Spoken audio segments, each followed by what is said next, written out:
Hey, Nick, congratulations on Buck Run. Thank you. Thank you.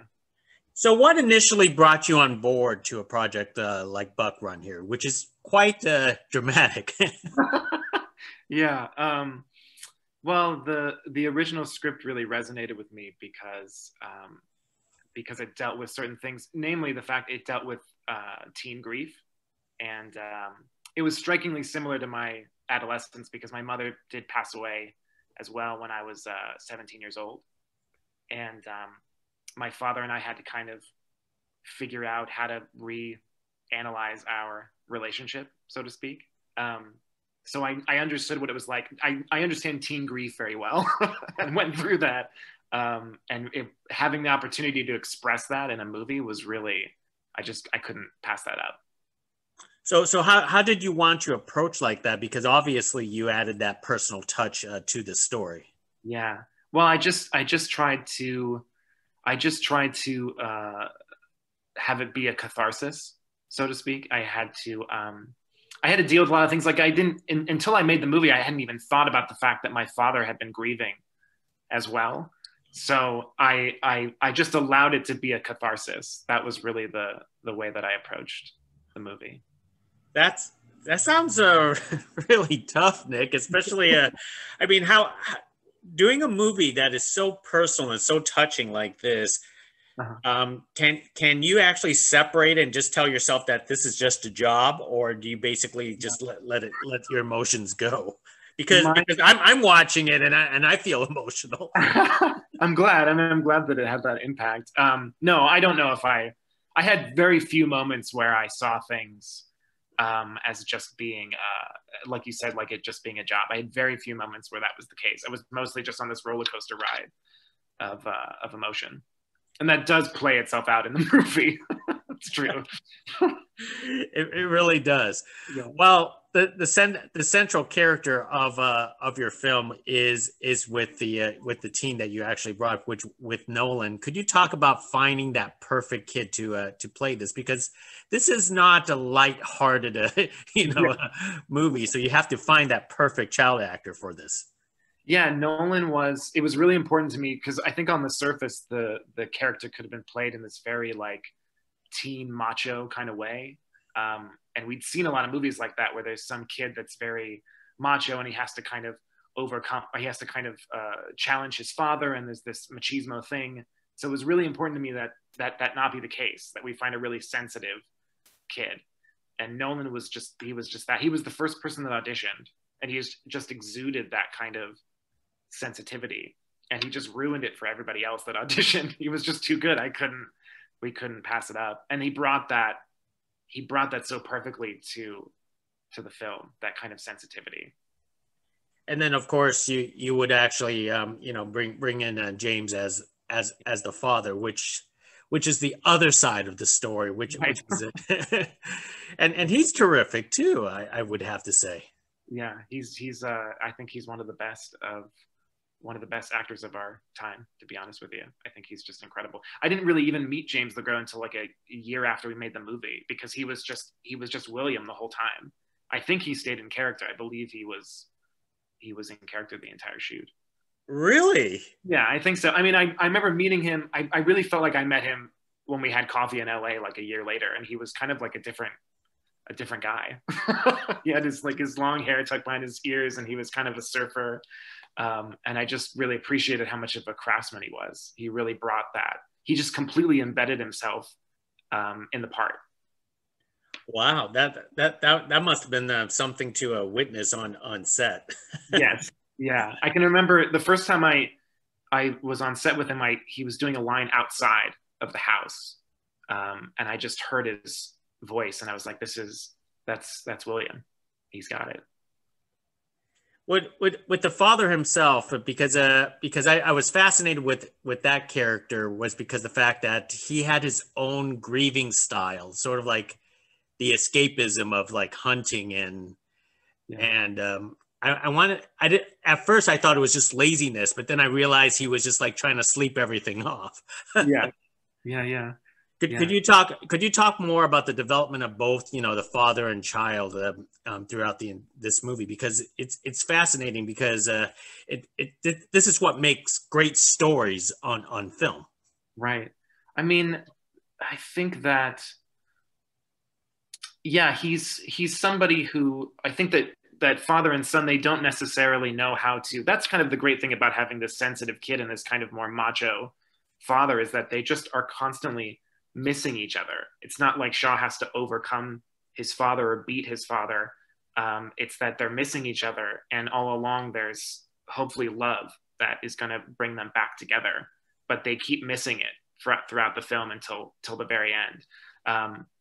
And yeah, I mean, William is really just doing the best that he can. He's doing the best version of fathering that he can, having been thrust into that very suddenly into that position of being a dad of a teenager who's not only a teenager but a grieving teenager at that, which is not easy.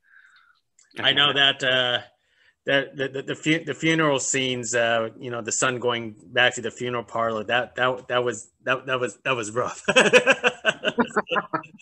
Yeah. When prior to development, did you actually have like Nolan and James trying to create that chemistry or lack of chemistry between each other? Well, James was, I talked to James a little bit on the phone and via email, but he just came in and did it. We didn't have rehearsal time, which just really shows, I think the how impeccable both of those actors are. They just came and they met each other on the day. I think the first time they met each other was one of the first times was them in the hunting cabin when he comes home for the first time. And so I imagine that must have been kind of exhilarating, kind of awkward, but also hopefully exhilarating for both of them. But no, we didn't have that time in advance. One of the things that I was actually fascinated with was watching your film, because you had the hunting cabin in the forest, and you kind of did a little bit of B-roll footage of the rural countryside, and then all of a sudden, for some reason, I'm not knowing, I said, this is like Pennsylvania or something. Yeah. It's exactly Pennsylvania, yeah. So tell me about the locations, why you chose like Pennsylvania as the great backdrop for a film like Buck Run. Well, the thing was that in the script, it was the screenwriter grew up in Pennsylvania and he wrote it for Pennsylvania, and I just happened to have. It was one of those things that was strikingly similar because I also grew up in small town, rural Pennsylvania. So we shot in my hometown. Actually, we shot in my hometown and the towns that surrounded my hometown. So it just needed to be that. I just knew, for authenticity's sake, I knew what it was like to grow up in Pennsylvania, in small town Pennsylvania, and then I didn't want to fake that somewhere in Georgia or Canada or New Mexico or something. We needed to be in the actual place, and it worked out perfectly. And where is this hunting cabin? Is that yours? Oh no, the hunting cabin there was a really wonderful family that we went out. So God, we searched for so many different hunting cabins, and there was this wonderful family that reached out to us while we were there, because we kind of embedded ourselves in the town as a crew, and they just said, I think we have something that might work for you, and it was perfect. It is a great location. One of the things that I also have to commend your cinematographer, basically coming through throughout the entire movie, and there were these flashback scenes. Yes. Where basically you totally change the cinematography, going flashback with the child and everything like that. Talk about adding that in, because I thought that was actually very perfect and very touching to place those moments in the film like this. Yeah, the reason for that was, one, it was to establish, to kind of connect with Shaw, with his past, with his memories. And the hope was that because it's home video footage, that it would elicit this kind of similar response in the audience, that they feel like they're remembering their own memories. But it was also to deal with this metaphor of comparing Shaw with a fawn, with a baby deer who kind of grows up into a buck. So it was a way of expressing how this kid is leaving behind his childhood, how he's accepting that his mother has passed away, and kind of growing up into a man in the best way that he can, with acceptance of letting go of the past. I feel like I should be crying right now when you're saying all this. just out of curiosity, are you a hunter yourself, or No, or no, you just no. try? I did try to learn about it. I mean, I did learn a lot about hunting and the hunting culture in order to make the movie. But no, I hadn't. I had been very no, I had been very anti-hunting as a kid growing up. I had no idea about that culture really because I hadn't learned about it. So in order for the film, I did learn a lot. I read a lot. There's actually a lot of literature about hunting that I didn't realize. But I am not a hunter myself. No. You know what? I'm not a hunter myself because I'm Buddhist, so we're not allowed to, like, directly slaughter animals. But I did not know anything about, there was like a deer call or there were Right. antlers. That was totally new to me. I was like fascinated. I was like, what is he doing? Yeah. Yeah, I learned a lot about that and about the process. We actually had a hunter that was on set. The hunter that was on set was my theater teacher from high school, who is also a hunter. He's also in the movie. He plays the teacher really early on in the movie. And he was on set for all of the hunting scenes as a kind of hunting expert. Wow, that's excellent. Yeah. And for the rest of the cast, because I also want to take note is that you brought in like a lot of the who's of like indie film, and television. Kevin O'Connor, Amy Hargreaves, Angus McFadden. I mean, could you talk about bringing them on for their brief roles, because I think it was overall excellent move. Oh, thank you. Yeah, I mean, they were all. It was a dream cast. It was a dream cast, and they were all the people that we wanted. It was all first choice. Angus is like he's like the king of Scotland as a person. He's just such a wonderful presence. He's got such presence. And Amy Hargreaves that role was so important. A friend of mine talked about the movie as being like there's kind of like a ghost throughout the whole film, and that's Amy. I think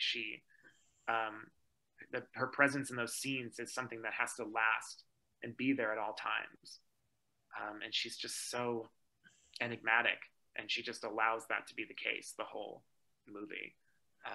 Yeah, it was Kevin J. O'Connor. I mean, yeah, Kevin J. O'Connor is a master. He's a masterful actor. Just brilliant, just absolutely brilliant. It was an honor to work with him. Yeah, I totally adored your film because it's like a puzzle. You had all these pieces and it fit perfectly together. Oh, So it was terrific. As I'm going to wrap up with you here, do you have like upcoming projects for yourself after Buck Run? Because people are going to check out Buck Run and they probably want to see more from you. Yeah, so I'm gonna be. I wish I could say more about it. There's two films coming up. One is we formed a company and we will be filming that project most likely in India, and then another film that I want to make that actually kind of talks about my adolescence and my real mother, and that will be shooting both in the United States and also in Asia because she would teach dance abroad. Oh wow! Yeah. Well, then let me wrap up one interesting question with you, Nick, here. Yeah. Right now, it's crazy times. I want to know is how are you staying sane and creative during all this entire time? I just try to work. I work in the morning. I don't look at any news for 2-3 hours, and I try to work from like 5 a.m. to 8 a.m. And at least I'm done. At least I've put my time in with that, and don't have to feel guilty that I'm not doing what I love, because it is crazy. It is crazy right now. Yeah. It is. Well, hey, Nick, hey, thank you very much for speaking with me. Like I said, this was a terrific movie. Buck Run is highly recommended for those people who love these type of dramas. Right. Thank you. Thank you. Next time, Nick. Okay. Bye. Bye now.